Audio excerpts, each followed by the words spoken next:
انا فاهم انك انت من المنيا، ايه اللي خلاكي تيجي هنا؟ يعني الواد جه يوم 8 الساعه 1 بالليل وتعب خالص.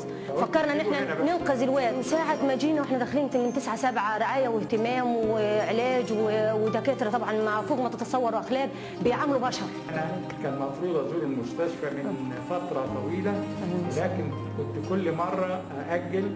لكن اللي اسعدني ان انا ما كنتش متصور انه المستشفى بهذه الدرجه زي ما انت قلت حضرتك. لا والله المستشفى من الرعايه واهتمام والانسانيه بيعاملوا بشر فعلا بني ادمين. انت دفعت فلوس قد ايه؟ ما دفعتش حاجه خالص. ما دفعتيش فلوس خالص.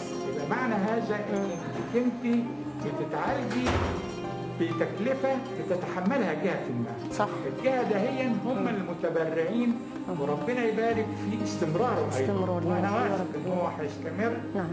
ربنا يشفي ابنك. اللهم امين. وربنا يجمعنا دايما. يا رب.